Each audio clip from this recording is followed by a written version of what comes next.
কিন্তু কবরবাসীদের জন্য দোয়া করতে হবে, তাদের জন্য মাগফিরাত কামনা করতে হবে। কবরে কেন যেতে বললেন?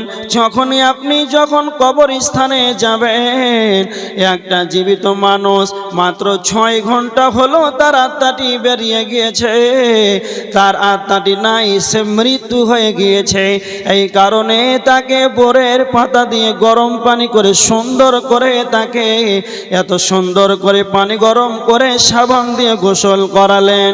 গোসল দেওয়ার পর তারপর মসজিদ থেকে জানাজার খাটে আনলেন।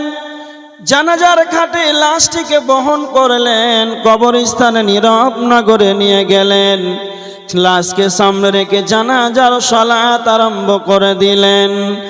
এই জানাজার সালাত, তার মানে আপনি একজন মৃত ব্যক্তিকে সমাপনী দিচ্ছেন, তার মানে একজন ব্যক্তিকে গোসল দিয়ে জানাজার কাঁধে বহন করে নিজে কবরস্থানে রেখে 3 মুষ্টি মাটি দেওয়ার পর এরপরে যদি আপনার বিবেকটা না খুলে আসে যে আমাকে এইরকমভাবে কবরে একদিন চলে যেতে হবে, তাহলে নিজে 3 মুষ্টি মাটি দেওয়ার পর কবরস্থানে মানুষকে রাখার পর তারপরে যদি আপনি মসজিদের গেটটা না খুঁজে পান, 5 ওয়াক্তের সালাত আদায় না করেন, তাহলে পৃথিবীর বুকে এমন কোনো ভার্সিটি নাই, এমন কোনো শিক্ষাঙ্গন নাই, এমন কোনো বিদ্যালয় নাই, সেই জায়গাতে আপনাকে মরণ সাবজেক্ট আপনার ভিতরে ভরে দেবে। যখনই আপনি মৃত্যু ব্যক্তিকে কবরে নিয়ে যাবেন, লাশকে কবরে রেখে 3 মুষ্টি মাটি দিবেন, আপনার বিবেকটা যেন খুলে আসবে যে আমাকে এইভাবে যেন একদিন কবরে চলে যেতে হবে,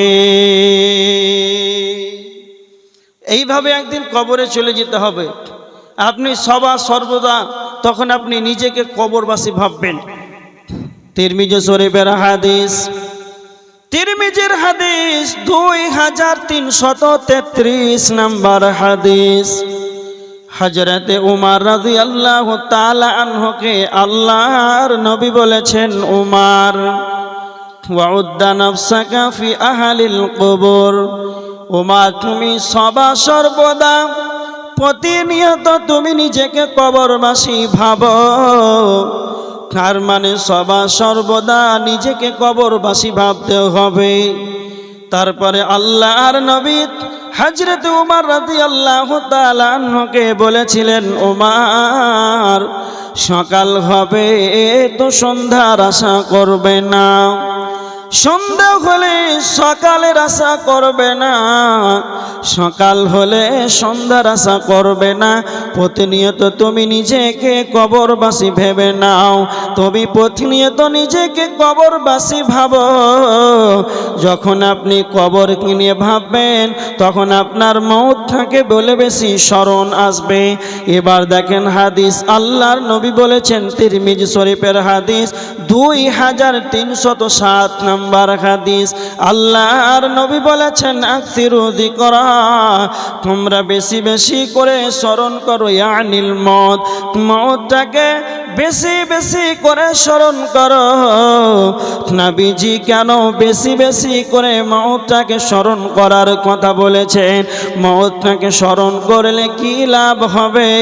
আল্লাহর নবী বলেছেন, হাদিবিল লাযাত, মওত এমন একটি সাবজেক্ট, মওত এমন একটি বস্তু যা স্মরণ করলে দুনিয়ার যত মজা, দুনিয়ার যত চাকচিক্যন, দুনিয়ার যত ঐশ্বর্যবাণীর মজা স্বাদ আছে, পৃথিবীর সমস্ত স্বাদকে ধ্বংস করে দেয়, সেটাই হলো মওত। এই জন্য আল্লাহর নবী বেশি বেশি মরণকে স্মরণ করার কথা বলেছেন। যখন আপনি মওতকে স্মরণ করবেন, তখন আপনাকে পৃথিবী যেন ভালো লাগবে না, দুনিয়ার চাকচিক্যন ঐশ্বর্যবাণী রং তামাশা যেন আর আপনাকে ভালো লাগবে না। যখন আপনাকে দুনিয়া ভালো লাগবে না, তখন আপনাকে ইবাদত হতে মনোযোগী লাগবে, ইবাদত হতে তখন সন্তুষ্ট অর্জন করতে পারবে, যেদিন দুনিয়া আপনার কাছে স্বাদ হারিয়ে যাবে। এই জন্য মরণটাকে বেশি বেশি করে স্মরণ করতে হবে। আনসারীদের এক ব্যক্তি আল্লাহর নবীর কাছে এসে বলছেন, আল্লাহর নবী, ইবনে মাজা শরীফের 4259 নম্বর হাদিস। আল্লাহর নবীর কাছে এসে বলছেন, আল্লাহর নবী আপনি বলেন সব চাইতে বুদ্ধিমান মুমিনকে, সব চাইতে চালাক ব্যক্তিকে? তো আল্লাহর নবী বললেন, আকসারুহুম লিল মাউতি যিকরা, যেই ব্যক্তি বেশি বেশি করে মওতটাকে স্মরণ করে, যেই ব্যক্তি বেশি বেশি করে মওতটাকে স্মরণ করবে, সেই ব্যক্তি হলো সব চাইতে চালাক। এবার দেখেন, পয়েন্টগুলো খুব মনে রাখেন। মওত এমন একটা সাবজেক্ট যেটা আপনি নিজে গোসল দিয়ে জানাজার খাটটাকে কাঁধে বহন করে কবরস্থানে নীরব নগরে আপনি নিয়ে গেলেন, নিজে জানাজার সালাত আদায় করে পিছনে থেকে লাশকে সামনে রেখে, তারপরে লাশকে কবরে রেখে, এরপরে যদি আপনার মওতকে স্মরণ না হয়, তাহলে পৃথিবীতে এমন কোনো শিক্ষাঙ্গন নাই যে আপনাকে শিখিয়ে দিবে যে কেমনভাবে আপনাকে দুনিয়া ছেড়ে পরলৌকিক জীবন আপনাকে যেতে হবে। এরকম কোনো ইউনিভার্সিটি নাই। এবার দেখেন, আজকে আমরা মরণকে বলে কোনো স্মরণ করি না। আজকে আমাদের সমাজের ভিতরে মরণকে বলে কোনো স্মরণ নাই। যদি আমরা মরণকে বলে স্মরণ করতাম, তাহলে আজকে এত সুন্দর জলসার মাহফিল চলছে আর রং বিরঙের মেলা চলছে, নারী পুরুষ একবারে বেপর্দা, মহিলারা বাজারে ঘুরছে না? কথা বলেন হ্যাঁ না? কেন? এর ভিতরে মওত বলে সাবজেক্টটা নাই, এই কারণে তাকে বাধা দিতে পারছে না। মওত যদি তার ভিতরে থাকতো তাহলে তাকে ঘৃণা লাগতো, বাজারে সে যাবে না। মওতটা নাই, তার কারণে এই অবস্থা। আজকে আমাদের মৃত্যু ব্যক্তির ঘরে, মৃত্যু ব্যক্তি যে বাড়িতে মারা গিয়েছে ওই বাড়িতে মরণকে স্মরণ নাই, তার পাশে বাড়িতে মাংস ভাত চলছে। কিছু মানুষ আসে শুধু মাংস ভাত খেতে আসে, জানাজা পরে বাড়ি চলে যায়। খবরদার, খুব ভালো করে শুনেন, মওতটাকে আজকে স্মরণ হচ্ছে না। কেন? আজকে কবরস্থানে, বর্তমান সমাজে কবরস্থানে গিয়ে মরণকে স্মরণ হয় না, সেখানে গিয়ে আবার রাজনীতির গল্প করে, পারিবারিক জীবনের গল্প করে। আপনাদের আসামে করে, কবরস্থানে গিয়ে রাজনীতির গল্প করে। ওর ছেলেটা যে ডক্টরিতে পাস করেছে, সামনে মাসে বেতন পাবে, এটা গল্প করে কবরস্থানে গিয়ে। আছে আপনাদের দিকে? আছে? এরা মানুষ না পশু? কথা বলেন ভালো করে। এরা মানুষ না পশু? যারা কবরস্থানে গিয়ে গল্প করে এরা মানুষ? জি না, এরা মানুষ নয়, এরা হচ্ছে পশু। কেমন পশু যে বললাম, তো আপনি রাগ করছেন নাকি? রাগ করবেন না।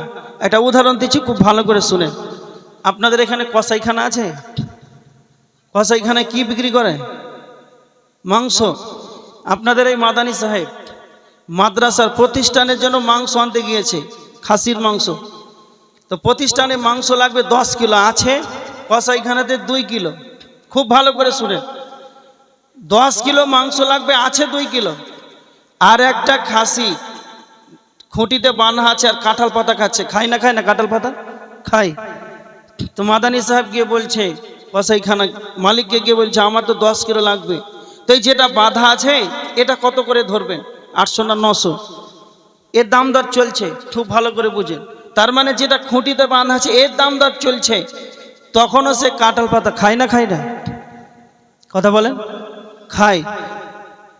তার মানে তার যখন দাম দর চলছে, 30 সেকেন্ড কিংবা 20 সেকেন্ড পর তার গলার উপর দিয়ে ছুরি চলবে, তার দমটা বেরিয়ে যাবে, এই জ্ঞানটা তার ছাগলের আছে? হ্যাঁ, কথা বলে না কেন? আছে? সে পশু, তার বিবেক নাই যে আমার দাম দর চলছে, কিছুক্ষণ পর আমার উপরে ছুরি চলবে। সে পশু, জানে না, সেই তো কাঁঠাল পাতা খায়। অনুরূপ আজকে আপনার মতন একজন মানুষ, তার আত্মারি শুধু বেরিয়ে গেছে বলে আপনি তাকে কবর দিচ্ছেন, 3 মুষ্টি মাটি দিয়ে ঢেকে দিলেন, নীরব না করে সুইত হয়ে গেল, আর তার কোনো খবর নেই, খোঁজ আসবে না। আর আপনি কি করে সেই জায়গাতে রাজনীতির গল্প করতে পারেন? এটা আপনার জন্য স্বভাব হয়?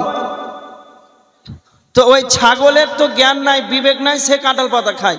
তা আপনি কত বিবেকবান মানুষ, একজনকে মাটি দিয়েছে, রাজনীতির গল্প করছেন কবরে। তা আপনি মানুষ না পশু? হ্যাঁ, মানুষ নয়, পশু। আর একটা কথা শুনেন, দুইজন 15 বছরের ছেলে, একজনকে ফাঁসির কাস্টে ঝুলিয়ে দেওয়া হলো। খুব ভালো করে শুনেন, একজনকে ফাঁসির কাস্টে ঝুলিয়ে দেওয়া হলো, আর একজন আছে ওকে বলা হচ্ছে তোমার 5 মিনিট পর ফাঁসির কাস্টে ঝুলিয়ে দেওয়া হবে। 5 মিনিট তাকে সময় দেওয়া হলো, আর 5 মিনিট সময় দেওয়ার পর তাকে যদি কাশ্মীর থেকে আপেল এনে দেন, সৌদি আরব থেকে আজওয়া খেজুর, আর 6GB 5G মোবাইল, কোনো নেটের অভাব নাই, তাকে বলেন যে ফ্রি ফায়ার খেল, পাবজি খেলবে? 5 মিনিট শুধু সময় আছে, 5 মিনিট। আর যদি তাকে বলেন যে আপেল খাও, কিশমিশ খাও, কাজু খাও, খাবে? 5 মিনিট সময় আছে, খাবে? কথা বলে না কেন? খাবে না। তার যে 5টা মিনিট সময় আছে, এর জন্য তাকে আর দুনিয়া কিছু ভালো লাগছে? লাগে না। এবার আপনি বলেন যে আপনার আমার 5টা সেকেন্ডের গ্যারেন্টি আছে? কথা বলেন, আছে? আমার আপনার যে 5টা সেকেন্ডের কোনো গ্যারেন্টি নাই, তাহলে আপনি কি করে দুনিয়াতে এত রাজনীতির গল্প করতে পারেন, পারিবারিক জীবনে গল্প করতে পারেন? কবরস্থানে গিয়ে আপনি যাকে 3 মুষ্টি মাটি দিলেন, এমন হতে পারে তার পরবর্তীটা কবর যে আপনার হয়ে যেতে পারে, এটা কোনো গ্যারেন্টি আছে না? নাই, হয়ে যেতে পারে। তবে আজকে আমাদের সমাজের ভিতরে আজকে মানুষ কবরকে নিয়ে টেনশন করে না, কবরকে নিয়ে ভাবে না। একটা কথা খুব ভালো করে শুনেন, বারা ইবনে আযিব রাদিয়াল্লাহু তাআলা আনহু বর্ণনা করছেন, আল্লাহর নবীর সঙ্গে আমরা এক আনসারীদের কবরস্থানে গেলাম। তখন কবরটা খনন করা হয়নি। যখন নবীজির সঙ্গে জানাজায় অংশগ্রহণ করলাম, আনসারীদের এক ব্যক্তির সেই কবরটা নবীজির সঙ্গে যখন গেলাম, তখনও কবর খনন করা হয়েছে। তো নবীজি একবারে চুপচাপ কবরস্থানে বসে পড়লেন। সাহাবীরা বলছেন, আমরাও নবীজির সঙ্গে চুপচাপ বসে গেলাম। এমনভাবে আমরা নীরবতা অবলম্বন করলাম। বারা ইবনে আযিব বলছেন, মনে হচ্ছে যেন আমাদের মাথার উপরে যেন পাখি বসে আছে। আল্লাহর নবী কবরস্থানে গিয়ে একটা কাঠি নিয়ে মাটিতে রেখা টানছেন, আর গভীর মনোযোগে কবরকে নিয়ে টেনশন করছেন। তখন আল্লাহর নবী মাথা উঠিয়ে বললেন, সাহাবীরা, তোমরা কবরকে নিয়ে তোমরা ভাবো, মওতটাকে তোমরা স্মরণ করো। তার মানে নবীজি যখন কবরে যেতেন, তখন একবারে মাথা নিচু করে একটা কাঠি নিয়ে তিনি কবরস্থানে গিয়ে রেখা টানতেন, আর কবরকে নিয়ে চিন্তা ভাবনা করতেন যে কবরে কি হবে। তার মানে বিশ্ব নবী নবী মুহাম্মদুর রাসূলুল্লাহ সাল্লাল্লাহু আলাইহি ওয়াসাল্লাম, তিনি হলেন নিষ্পাপ, তার সামনে ডানে পিছনে কোনো গুনাহ নাই, তবু তিনি কবর কিনে চিন্তা ভাবনা করতেন কবরে কি হবে। আজকে আমাদের সমাজের ভিতরে আমরা কোনোদিন মওতটাকে কবর কিনে স্মরণ করলাম না। হাদিস শুনেন, তিরমিজি শরীফের হাদিস 2308 নম্বর হাদিস।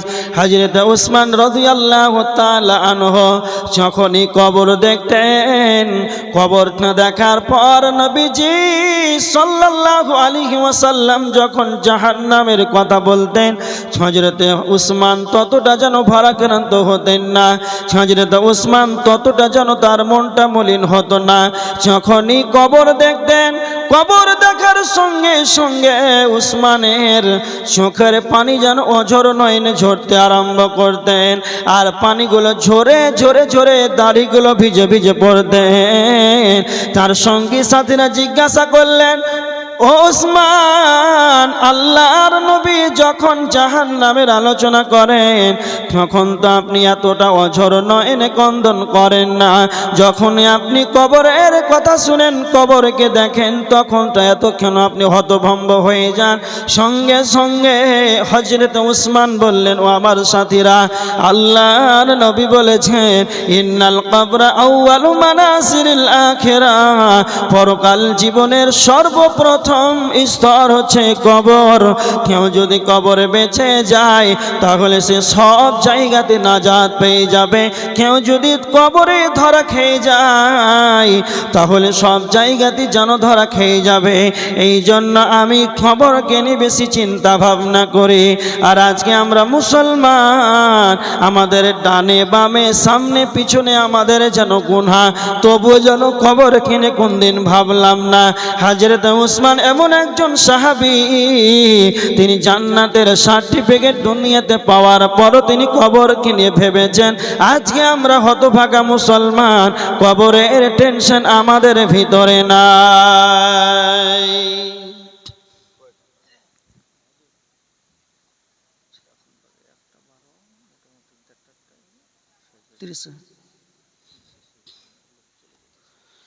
খুব ভালো করে শুনেন।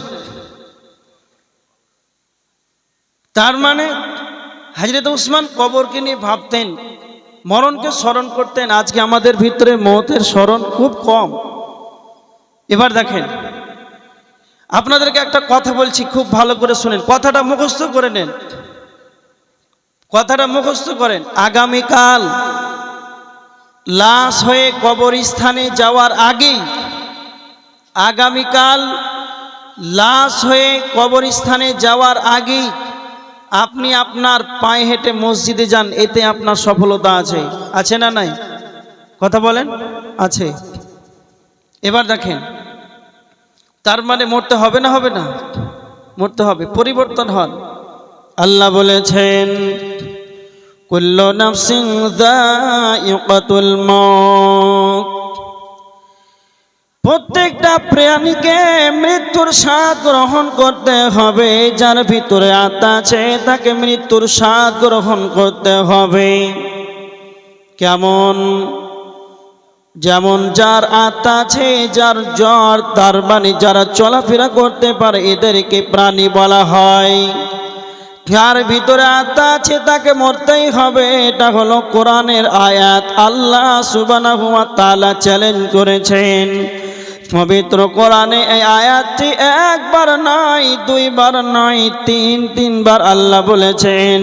সূরা আল ইমরানের 185 নম্বর আয়াত, সূরা আম্বিয়ার 34 নম্বর আয়াত, সূরা আনকাবুতের 57 নম্বর আয়াত, তিনবার বলেছেন কুল্লু নাফসিন যায়িকাতুল মউত, প্রত্যেকটা প্রাণীকে মৃত্যুর স্বাদ গ্রহণ করতে হবে।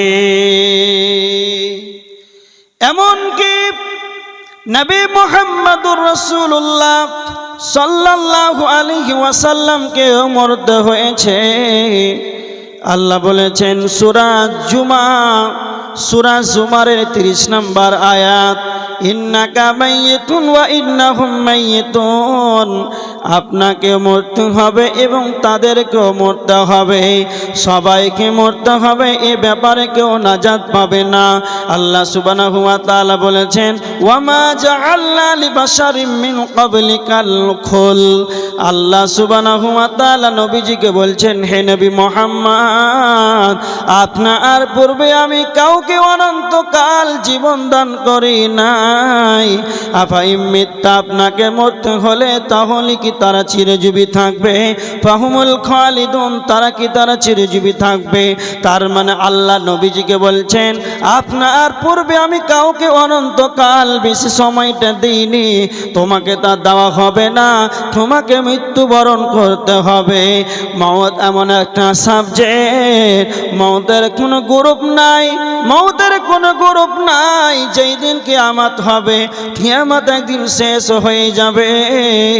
কিয়ামত যেদিন শেষ হয়ে যাবে, শেষ দুইটি ঠিকানা থাকবে, একটি হলো জান্নাত আর একটি হলো জাহান্নাম। আমাদের সর্বশেষ ঠিকানা হলো একটি জান্নাত আর একটি জাহান্নাম। যেদিন আল্লাহ জান্নাতীদেরকে জান্নাতি দিয়ে দেবে, জাহান্নামীদেরকে জাহান্নামে দিয়ে দেবে, জান্নাত জাহান্নামীদেরকে জান্নাতে দিয়ে জাহান্নামীদেরকে জাহান্নামে দিয়ে সমাপনী দিয়ে দেবেন। এবার দেখেন, সকলেই যেন জাহান্নামে যাবে না, সকলেই যেন জান্নাতে যাবে না। জান্নাতের গ্রুপ আছে, জাহান্নামের গ্রুপ রয়েছে। একটা কথা মনে রাখবেন, গ্রুপ কাকে বলা হয়? জান্নাতীদের গ্রুপ আছে যারা জান্নাতে তারা জান্নাতে যাবে, জাহান্নামীদের গ্রুপ আছে যারা জাহান্নামী তারা জাহান্নামে যাবে। কিন্তু মওত এমন একটা সাবজেক্ট, মওতের কোনো গ্রুপ নাই, এর কোনো দল নাই, এর কোনো বিভাজন নাই। আল্লাহর নবীকে মরতে হয়েছে, একজন সাধারণ মানুষকে মরতে হবে, ভিখারিকে মরতে হবে, বাদশাকে মরতে হবে, নারীকে মরতে হবে, পুরুষকে মরতে হবে, এমনকি নবীজিকে মরতে হয়েছে। ইতিহাস প্রমাণ করেছেন এমন একটি সময় যেন অতিবাহিত হয়েছে, সেই সময় চারজন বাদশাহ, একজন বাদশাহ সারা পৃথিবীর বাদশাহ ছিল। তার ভিতরে দুইজন ছিলেন মুসলমান আর দুইজন ছিলেন কাফের।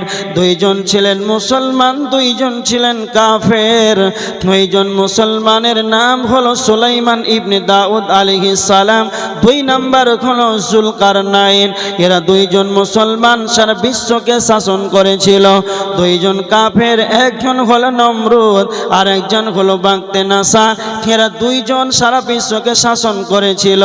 আমি ঘটনাটি কেন আনলাম, সারা বিশ্বকে যারা শাসনকৃত ক্ষমতা ছিল রে, সেই নমরুদকে দুনিয়া ছেড়ে চলে যেতে হয়েছে।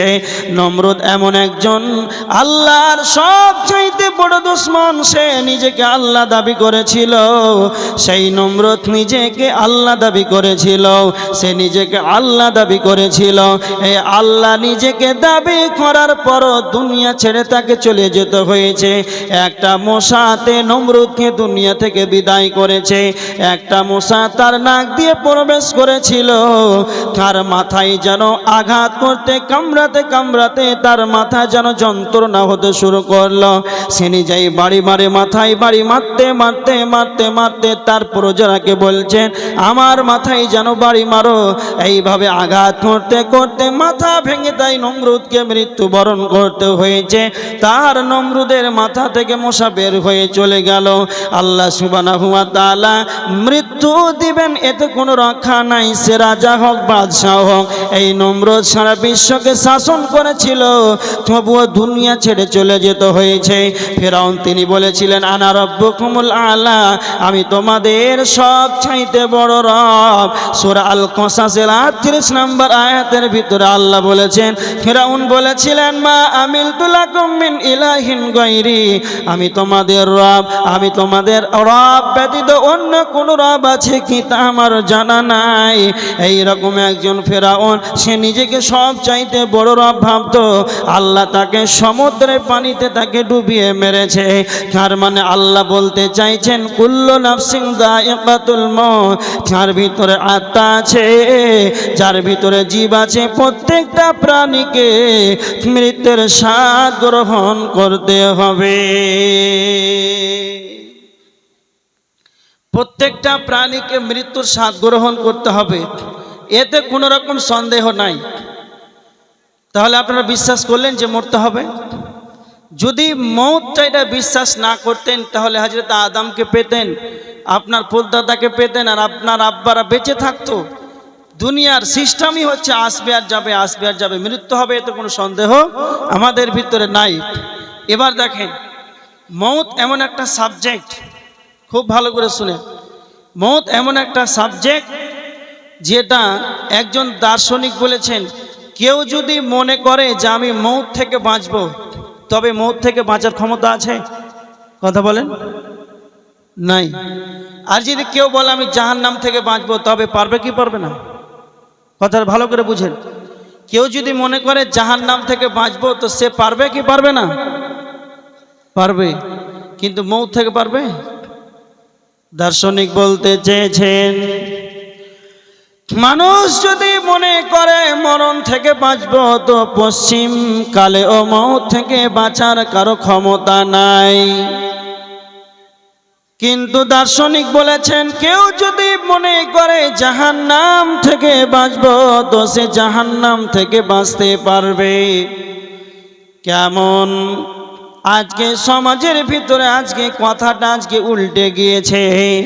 মানুষ যতটা চেষ্টা করে মরণ থেকে বাঁচার, মানুষ যতটা চেষ্টা করে মওত থেকে বাঁচার, ততটা চেষ্টা করে না জাহান্নাম থেকে বাঁচার। চাচার ৭৭ বছর প্লাস হয়ে গিয়েছে। মৃত্যুর মুখে যখন পতিত হয়, তাড়াতাড়ি করে বলে, বেটারে তাড়াতাড়ি করে গুয়াহাটি হাসপাতালে ভর্তি করা হোক। তখন গুয়াহাটি চিকিৎসা করে বলছে, না এখানে হবে না, ব্যাঙ্গালোর নিয়ে চলে যাও। চাচা বয়স্ক মানুষ বলছে, জমি বিক্রি করতে হয়, করব, তাড়াতাড়ি করে এয়ারপোর্ট নিয়ে যাওয়া হোক। গুয়াহাটি থেকে একবারে ব্যাঙ্গালোর নিয়ে যাওয়া হয়। ব্যাঙ্গালোর বলছে, না এখানে হবে না, একবারে লন্ডন যেতে হবে। চাচা বাঁচার জন্য বাড়ি থেকে গুয়াহাটি, গুয়াহাটি থেকে চলে গেল ব্যাঙ্গালোর, ব্যাঙ্গালোর থেকে গেল লন্ডন। কেন? সে মওত থেকে বাঁচার জন্য যায়। এবার দেখেন আমি ঘটনাটি কেন আনলাম। একজন বার্ধক্য মানুষ মওত থেকে বাঁচার জন্য লন্ডন পর্যন্ত গেল, কিন্তু জাহান্নাম থেকে বাঁচার জন্য তার বাড়ির পাশে মসজিদের গেটে কোনোদিন যেন ঢুকলো না। সে যদি মনে করতো আল্লাহর কোরআন বিধি বিধান যা আছে আমি মেনে নিব, নবীজির হাদিসে যা আছে আমি সমস্ত কিছুকে মেনে নেব, সে জাহান্নাম থেকে বেঁচে যাবে। আর মওত থেকে কোটি কোটি টাকা খরচ করে দেওয়া হোক না কেন, মরণ থেকে বাঁচার কোনো উপায় রবে না। মরণ থেকে বাঁচার কোনো উপায় রবে না। কিন্তু আল্লাহ কি বলেছেন জানেন? আল্লাহ রাসূল সাল্লাল্লাহু আলাইহি ওয়াসাল্লাম বলেছেন, হুব্বুদ দুনিয়া কারাহিয়াতুল মউত। আমার উম্মত দুনিয়াকে ভালোবাসে, প্রেম করবে, অগ্রাধিকার দিবে, কিন্তু এরা মউতটাকে ঘৃণা করবে। আজকে আমরা মউতটাকে ঘৃণা করছি না? করছি না? যতগুলো আমার সম্মুখে মানুষ বসে আছেন, সকলে একবার অন্তরের অন্তরস্থল থেকে বলেন যে আমাকে মরতে ভালো লাগবে, আমার মরতে হোক, এরকমটা আশা আকাঙ্ক্ষা হয়? হয় না। আল্লাহ বলেছেন সূরা জুমার ৭ নম্বর আয়াত, ওয়ালা ইয়াতামান্নাউনাহু আবাদাম বিমা কদ্দামাত আইদিহিম। আল্লাহ বলেছেন তারা মৃত্যুকে কামনা করবে না, তারা মৃত্যুকে চাইবে না। কেন? তাদের কৃত কর্মের কারণে, তাদের কর্মের ক্ষেত্রে তারা মৃত্যুকে কামনা করবে না। ওয়াল্লাহু আলিমুম বিয-যালিমিন, কিন্তু আল্লাহ জালিমদের ব্যাপারে অবগত রয়েছে। মানুষ মৃত্যুকে চায় না কেন? তো আল্লাহ বলছেন তাদের এই কৃত কর্মের কারণে। ধরেন আপনি মরবেন, তো আপনার মরার পর আপনি নিজেই তো ভাববেন যে আমি কতটা আমল করেছি, আমি কতবার 5 ওয়াক্তের সালাতে হাজিরি দিয়েছি, আমি কতটা ইবাদত করেছি। আপনি আপনার নিজের ব্যাপারে অন্তত তো জানেন। তা আপনি মরে গেলেন, তো ভাববেন যে আমি মরার পর আমি জান্নাত যাব না জাহান্নাম যাব, কবরে মান রব্বকার উত্তর দিতে পারবো না পারবো না। আপনার নিজের ব্যাপারের কথা আপনি সব কিছুই জানেন।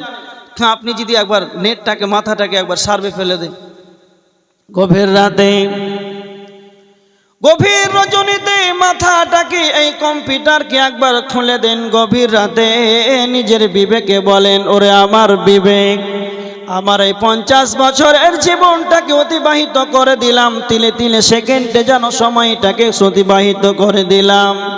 কতটা আমি ইবাদত করলাম, কত আমি রাকাত তাহাজ্জুদের সালাত আদায় করলাম, কতবার রাত্রিতে গভীর রজনীতে তাহাজ্জুদের সালাত আদায় করে জাহান্নাম থেকে বাঁচার জন্য আল্লাহর কাছে দোয়া করেছি। না আমি সারা রাতটা ঘুমিয়ে থেকেছি, চায়ের দোকানে বেশি আড্ডা পিটেছি, না আমি মসজিদে কতটা সময় দিয়েছি, মানুষের কতটা পরনিন্দা করেছি, না কতটা আল্লাহর জিকির করেছি। এইভাবে যদি আপনার বিবেকটাকে যদি আপনি সার্চিং ফেলে দেন, তাহলে আপনার বিবেক বলবে না না না, আমার খাতাতে মনে হয় গুনার ভাগটা বেশি রয়েছে, এই কারণে গুনার কারণে মানুষ কিন্তু মরতে চায় না। আজকে আমাদের সমাজের ভিতরে মানুষ মওতটাকে ঘৃণা করে। সাহাবীদেরকে দেখেন, হযরত আব্দুল্লাহ রাদিয়াল্লাহু তাআলা আনহু যুদ্ধের ময়দানে নবীজিকে বলছেন, আল্লাহর নবী, আমি একজন এমন আপনার সাহাবী, আমি নতুন ঈমান এনেছি, আমার তো কোনো কিছুই নাই, জিহাদের ময়দানে দান দিয়ে দিব, দান করার মতন আমার কিছু নাই, কিন্তু আমার কাছে একটাই বস্তু রয়েছে, আপনি আমার জন্য দোয়া করেন যেন আমি জিহাদের ময়দানে গিয়ে যেন আমি শহীদ হয়ে যাই, আমার আত্মাটি যেন আমি জিহাদের ময়দানে দিয়ে দেব, আমার রক্ত যেন জিহাদের ময়দানে প্রবাহিত হয়। আল্লাহ নবী, আপনি আমার জন্য দোয়া করেন, আমি জীবনটাকেই দিয়ে দেব। হযরত উমর রাদিয়াল্লাহু তাআলা আনহু তিনি সর্বদা আল্লাহর কাছে দোয়া করতেন, আল্লাহ আমার যেন শহীদ মওত হয়, আমার যেন শহীদে মওত হয়।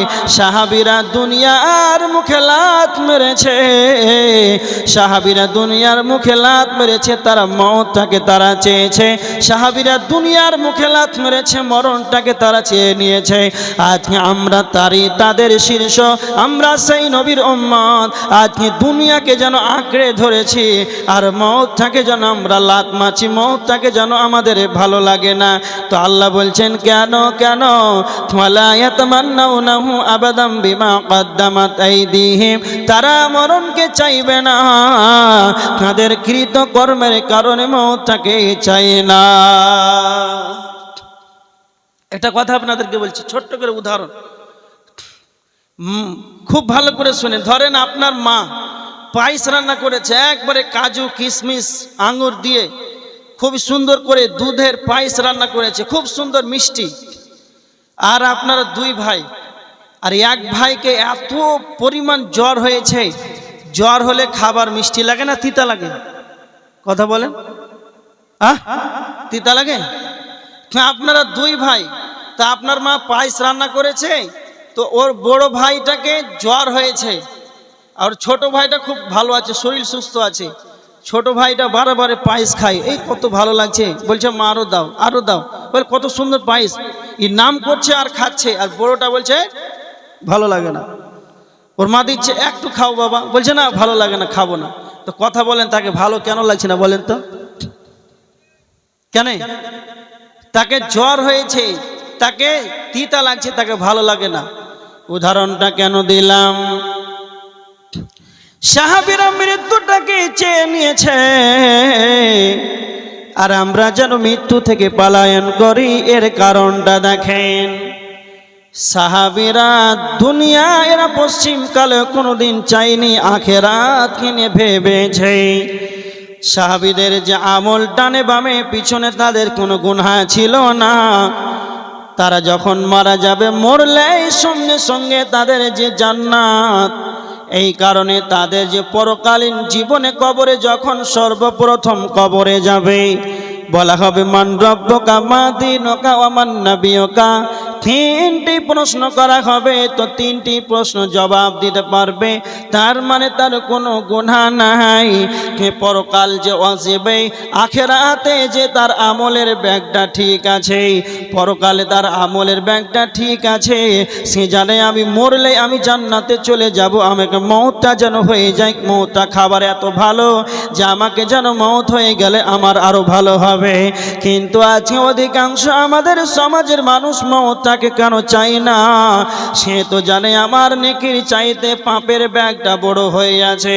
আমি যখন কবরে চলে যাব, যখনই কবরে তিনটি প্রশ্ন করা হবে, প্রশ্নের জবাব দেওয়া আমার মতন ব্যক্তির ক্ষমতা নাই। এই কারণে আমাকে ফেরেশতা পিটাবে অথবা জাহান্নামে আমাকে দেওয়া হবে। এই কারণে আমরা সাধারণ মানুষ পাপের কারণে আজকে আমাদেরকে মওতটাকে তিতা লাগে, একই মওত আমাদেরকে তিতা লাগে, ভালো লাগে না। আর সাহাবীরা বারবার বলছে আমাকে যেন আমার যেন মওত হয়। জিহাদের ময়দানে যখন শহীদরা যখন মৃত্যুবরণ করে, তখন তারা আল্লাহকে গিয়ে বলে, আল্লাহ আপনি আমাকে আরো একবার দুনিয়াতে পাঠান, আমি আবার শহীদ হব, আমি আবার আপনার রাস্তায় যেন মৃত্যুবরণ করব। তার মৃত্যুটাকে বারে চাই কেন? তাদেরকে ভালো লাগে, তাদের গুনাহ বলে কোনো জিনিস নাই। আজকে আমাদের পাপে ঘেরে আছে বলে বিধায় মৃত্যুটাকে আমাদের ভালো লাগে না।